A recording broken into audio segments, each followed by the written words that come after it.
Você quer apoiar o nosso canal e nos ajudar a produzir mais conteúdo para você? É simples. Basta você acessar o link da lojinha na descrição sempre que precisar comprar algum produto. Com este simples gesto, você estará nos ajudando muito.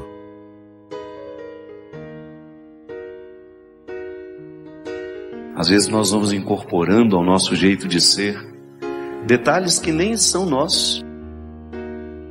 E de repente a gente vai fazendo a nossa vida, a gente vai construindo os nossos dias a partir de expectativas que são dos outros.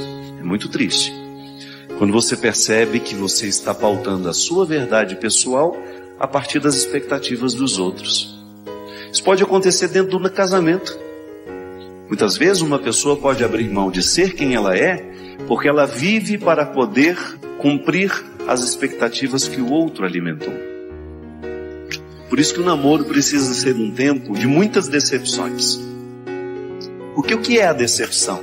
É aquele momento em que você percebe que o outro não é aquilo que você imaginou. Eu acho profundamente libertador quando alguém fala que, Padre Fábio, eu estou tão decepcionada. Que bom, minha filha. Então agora podemos ser amigos de verdade. Porque antes o outro pode ter me imaginado demais. No amor é assim, a mesma coisa. Volto a dizer, você nas instâncias que são suas, eu não sei o tanto que você é conhecido na sua cidade, no seu bairro, na sua rua, mas você é conhecido de alguns. E você corre o risco de guardar e de manter coisas na sua personalidade que nem pertencem a você, que foram colocados por outros. Eu gosto muito da experiência que Jesus nos fala no Evangelho de Mateus. Uma parábola que ele utiliza-se de um exemplo do campo, porque Jesus era um homem simples. Ele não falava de filosofia.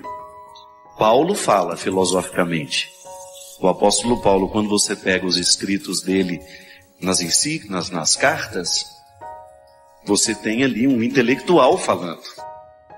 Jesus poderia até ter essa capacidade intelectual, mas ele falava de maneira simples. Porque a missão de Paulo é diferente da missão de Jesus. Paulo tem o grande objetivo de tornar Jesus conhecido no meio daqueles que não acreditavam. Jesus é muito direto. Ele fala de maneira muito simples porque o grande desejo dele é tocar e transformar o coração de quem o escuta.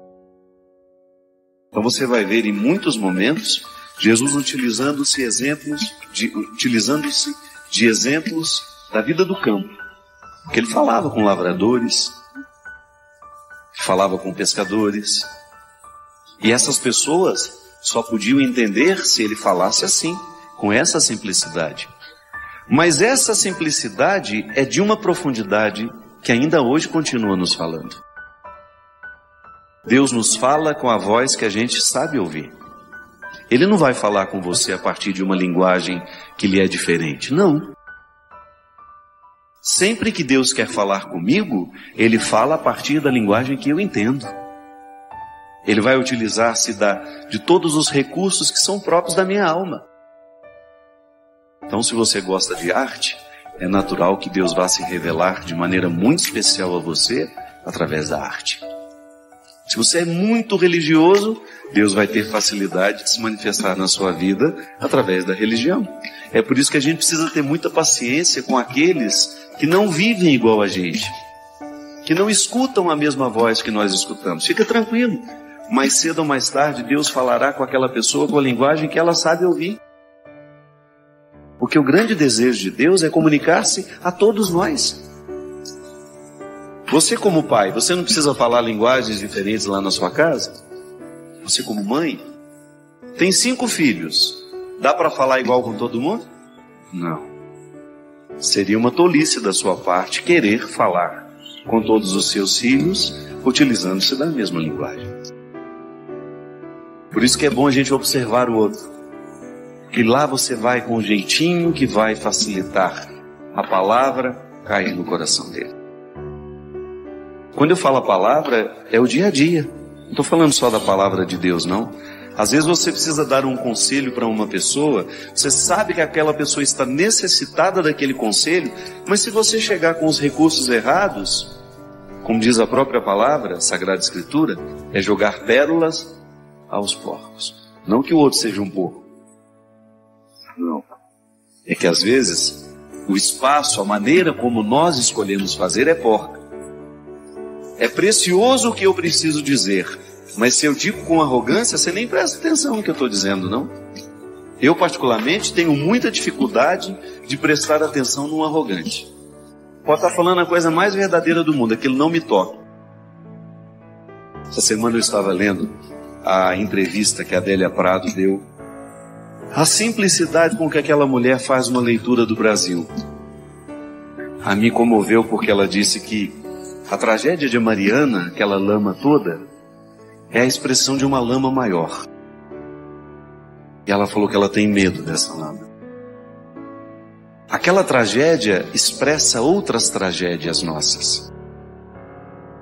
Uma mulher simples, extremamente sábia, intelectual, mas que fala com a gente de uma maneira tão direta que é impossível a gente não ficar tocado e, mais que isso, modificado por aquilo que o outro disse para nós. Esse é o empenho de Jesus, minha gente. Tocar o coração do outro para que ele seja modificado por essa palavra que sempre quer o nosso bem. Se você procurar no Evangelho alguma palavra que seja contrária à sua felicidade, você pode me apresentar. Não. Toda e qualquer palavra dita por Jesus é sempre favorável ao crescimento daqueles que escutam. Até quando essa palavra é mais dura. Porque você também, como mãe, sabe que apesar de todo o amor que você tem pelo seu filho, a palavra dura faz parte do processo educativo. Não tem como você amar o seu filho e educá-lo sem a palavra dura de vez em quando. Mas aí você encontra o formato certo para dizer a palavra dura. A palavra dura precisa ser dita de maneira que aquela criança ou aquele adolescente, ou até mesmo aquele jovem, identifique que ela lhe é favorável. A palavra deverá ser sempre favorável, deverá despertar em nós a consciência do que nós precisamos jogar fora para que prevaleça a nossa verdade pessoal. Se a gente se empenhar nessa investigação diária da nossa personalidade, nós vamos descobrir muitas atitudes, muitas coisas que foram colocadas sobre nós, que são um obstáculo para o nosso crescimento pessoal. É por isso que a conversão, minha gente, só é possível àquele que se dispõe a ser verdadeiro. Porque a salvação só é possível aos que aceitam a verdade. O primeiro passo é a gente reconhecer a nossa indigência.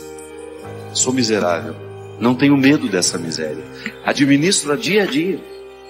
Eu acordo miserável e vou dormir miserável, mas vou dormir consciente de tudo aquilo que pode ser um obstáculo para o que Deus pretende em mim. Eu não posso me render a essa parte estragada que me foi julgada pelos outros, ou até mesmo que foi buscada livremente por mim.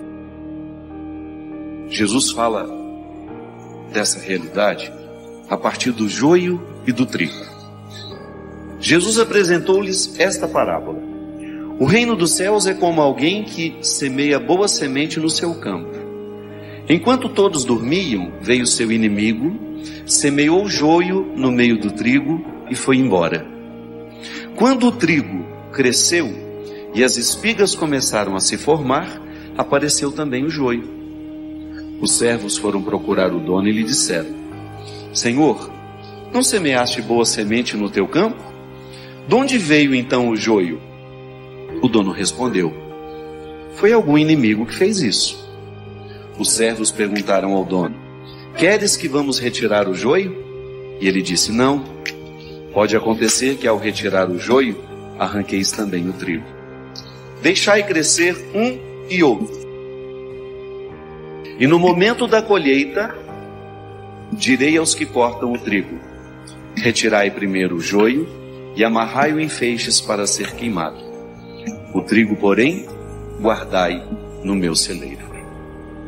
Aí depois, nessa continuidade que eu estava lendo, Jesus explica para eles o significado dessa parábola.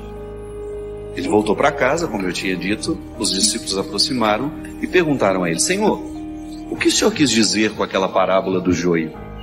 Ele respondeu: aquele que semeia a boa semente é o Filho do Homem. O campo é o mundo. A boa semente só são os que pertencem ao reino. Os joios são os que pertencem ao maligno. O inimigo que semeou o joio é o diabo, e a colheita é o fim dos tempos. Os que cortam o trigo são os anjos.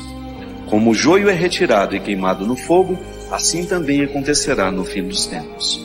O Filho do Homem enviará seus anjos, e eles retirarão do seu reino toda a causa de pecado e os que praticam o mal. Depois serão jogados na fornalha de fogo. Ali haverá choro e ranger de dentes. Então os justos brilharão como o sol no reino de seu Pai. Quem tem ouvidos, ouça. Eu sempre gosto de pensar que o fim dos tempos para nós é hoje. Eu tenho todo o direito de acreditar as minhas esperanças escatológicas. Bonito isso. Eu pensar que eu viverei um juízo final. Ótimo. Mas eu preciso fazer diariamente a experiência da volta do Filho do Homem na minha vida. O verdadeiro cristianismo consiste em nós vivermos diariamente este impacto da palavra de Deus em nós. Todo homem, toda mulher que leva a sério o seu cristianismo precisa fazer o seu juízo final antes de dormir. Como foi que eu vivi hoje? Como foi que eu tratei as pessoas? O que eu escolhi hoje? O que eu vi? O que eu ouvi? Quais foram as escolhas que determinaram hoje o meu jeito de ser? Aí você está fazendo o que Jesus falou, dando uma olhada no campo da sua vida, na seara da sua vida, e identificando onde é que está o joio, que é aquilo que pode ser favorável ao seu crescimento humano, e onde... o joio não, né? Desculpe, é o contrário. Ainda bem que você estava atento e me olhou assim. Onde é que está o trigo? Tudo aquilo que é bom em você. Quantas pessoas semeiam trigo na sua vida? Hoje, por exemplo, muita gente pode ter semeado trigo na sua vida. Em mim, muitos. Um sorriso bonito que nos oferece é um trigo que cai no nosso canteiro. Uma palavra bonita que nos oferece. E quando eu falo bonita, comprometida, o bem. Um gesto de amor que uma pessoa faz, de delicadeza que uma pessoa faz com a gente na fila do banco. É joio? Não, é trigo. Aí você faz a leitura da seara e você pensa: hoje tudo isso foi semeado em mim para me tornar um campo fértil. É o reino de Deus crescendo em mim e em você através das nossas escolhas. Mas eu sei que também tem muito espírito de porco solto pelo mundo afora. E tem muita coisa ruim que cai o tempo todo sobre você. Uma fofoquinha, aquilo te desagrada, te deixa chateado. Uma briguinha que aconteceu ali no Twitter e você levou aquilo a sério. Ou até mesmo uma fofoquinha que você fez, uma palavra maldosa que você soltou. Uma palavra que você sabe que não edifica quem lê. Apenas por um mecanismo de carência, muitas vezes a gente faz. Nós semeamos joio nos outros e os outros semeiam joio em nós, é natural. Tem gente que tem a mão cheia de joio o tempo todo, porque está precisando se curar, está precisando ir para terapia, está precisando de um bom psicólogo, um bom terapeuta, um bom psiquiatra. Tem gente que faz estrago no mundo o tempo todo, semeando misérias. Mas nós não podemos admitir esse papel ser nosso. Cristão? Não. A nossa postura deve ser outra.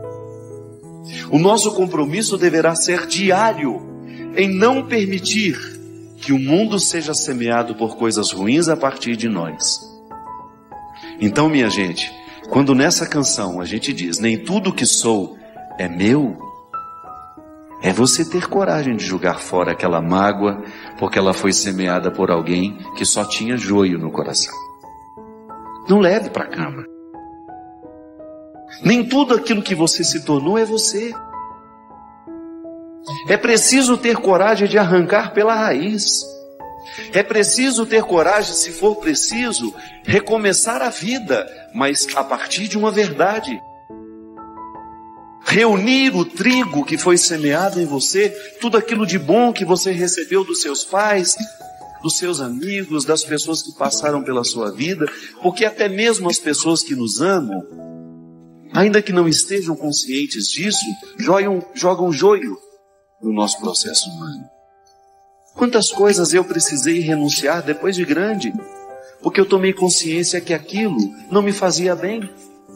Detalhes da personalidade da minha mãe, do meu pai, dos meus irmãos, da própria influência que um familiar às vezes exerce sobre nós.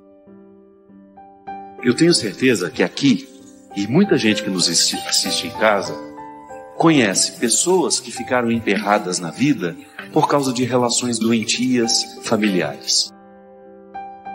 Porque não tiveram coragem de arrancar a raiz que até então lhe prejudicava de ser quem ela era. Essa parábola do joio e do trigo, ela deveria ser lembrada por todos os dias antes da gente dormir. Porque é uma oportunidade maravilhosa que a gente tem de fazer essa limpa no canteiro da nossa vida, de fazer uma verdadeira reestruturação no contexto das nossas escolhas, para que, quem sabe, amanhã a gente permita menos joio na seara. Eu desejo que você, nas suas lutas, você tenha sempre o direito e a possibilidade de retirar os seus excessos, para você ver diante dos seus olhos a sua verdade fundamental. Sem exageros, só você. E a partir disso, você reencontrar o caminho da vida. Sob essa certeza de que a graça de Deus nos alcança, nos protege, coloca-nos dentro de uma circunstância de cuidado. Aliás, eu acho que é um dos pontos mais bonitos que a fé em Deus pode provocar na gente, é essa sensação de estarmos sempre sob o cuidado. O cuidado é uma experiência humana que nos ajuda muito a compreender o amor de Deus por nós. Quando eu sou cuidado ou quando eu sou o cuidador. Quando eu estou num destes papéis, eu tenho uma oportunidade única de compreender o que significa ser cuidado por Deus. Porque a fé nos ensina, e esse conforto nos é dado pela fé, que a graça de Deus é o amor, a misericórdia que antecede toda e qualquer atitude humana. Ainda hoje, lá em casa, nós falávamos sobre como é difícil na vida de uma pessoa precisar enfrentar a doença, a idade, ou os dois juntos, né? A idade e a doença, sem ter alguém que cuide. É muito triste você ter de experimentar a sua indigência na solidão. Porque quando faltam as forças da gente, só a graça nos basta. Você que está precisando enfrentar a perda de um filho, por exemplo, você não tem forças humanas para ver um filho ser sepultado. Quantas vezes eu estive ao lado de mulheres que precisavam sepultar os seus filhos, não existia força humana para isso. É doído demais. E naquele momento, somente a graça de Deus pode nos ajudar, pode nos sustentar. Somente quando estamos sustentados pela graça de Deus é que nós damos conta de passar por essas barreiras, por essas tempestades, por essas lutas. Ele nos sustenta.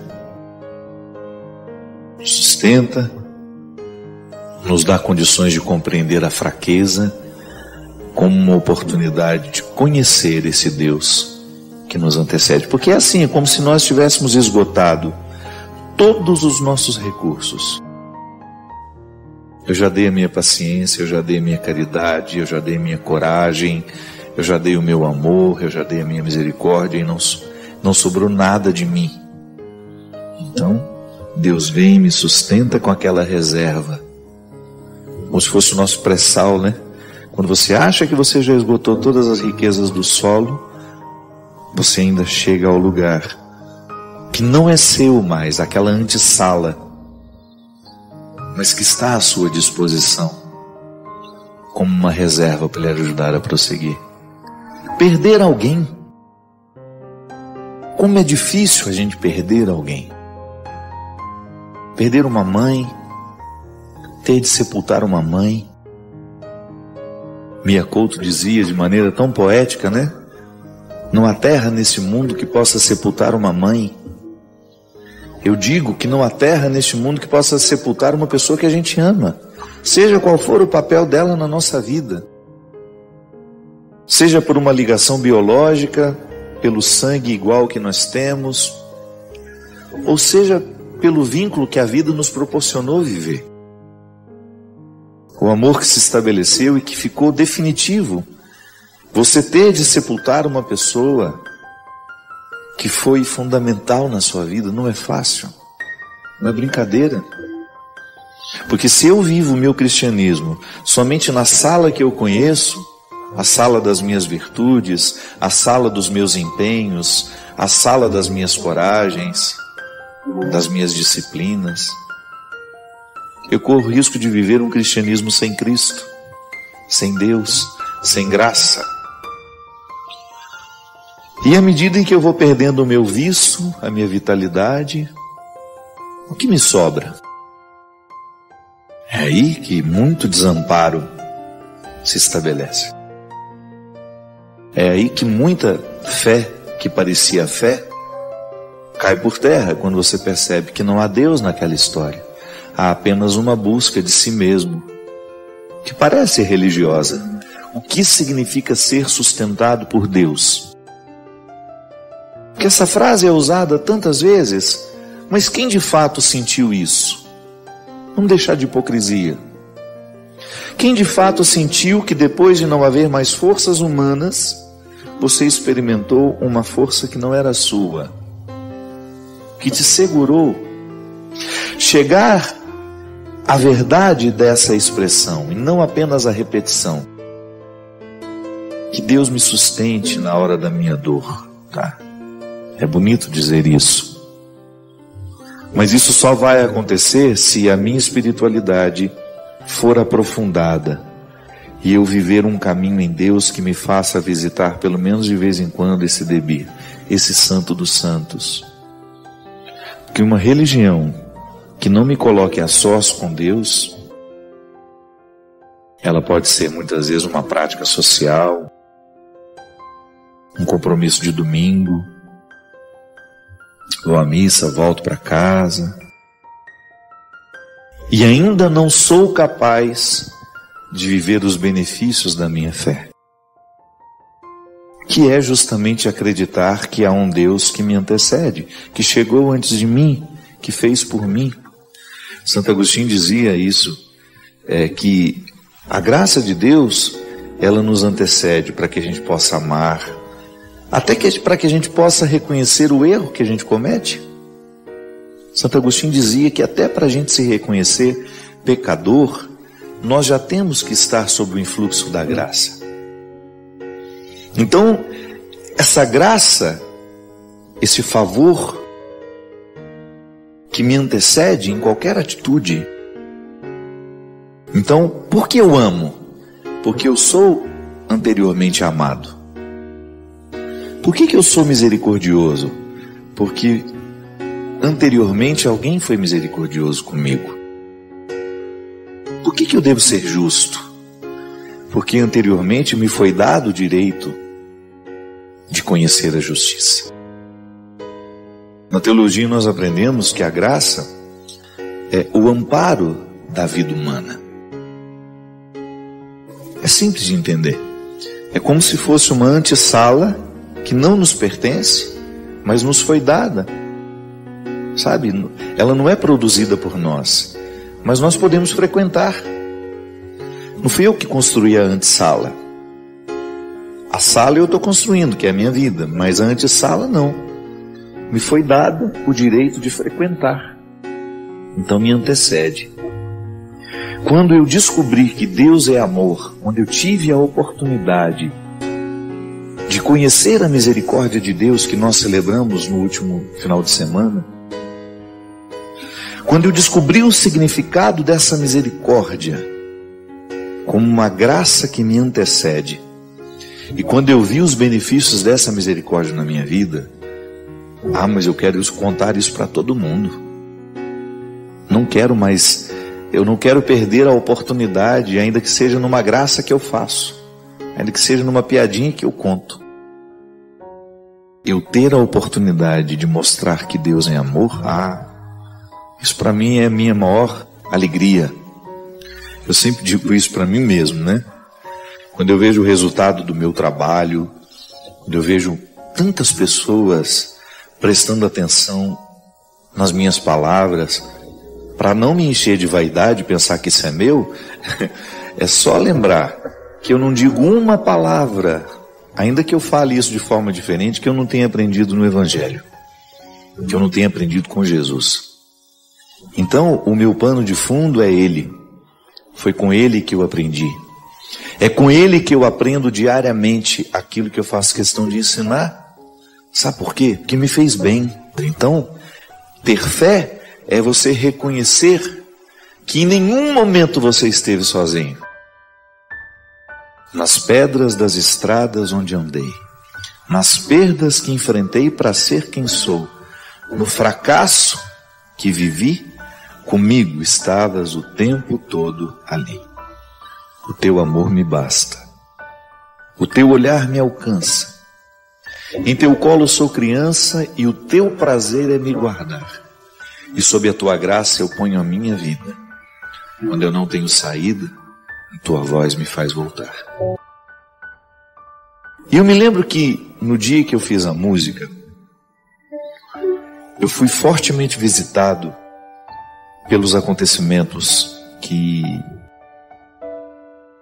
foram para mim muito difíceis de serem enfrentados. As lutas, as dificuldades, tudo que fez parte da minha vida nos últimos 2 anos. E o que eu achei interessante é que não existia rancor no meu sentimento, sabe? Quando você olha para um passado que foi difícil, mas sem nenhum rancor, sem aquela pretensão de achar que a vida foi injusta comigo, não. Porque eu sei que tudo aquilo eu suportei, eu pude viver, porque Deus estava me amparando. Foram felizes oportunidades, muito difíceis na hora de serem vividas, mas depois que você olha para trás, você percebe que foram oportunidades felizes que você teve de ser carregado por Deus. Isso faz com que a gente viva uma experiência de Deus tão interessante, porque Deus deixa de ser uma troca de favores, uma instância onde nós trocamos favores. Não.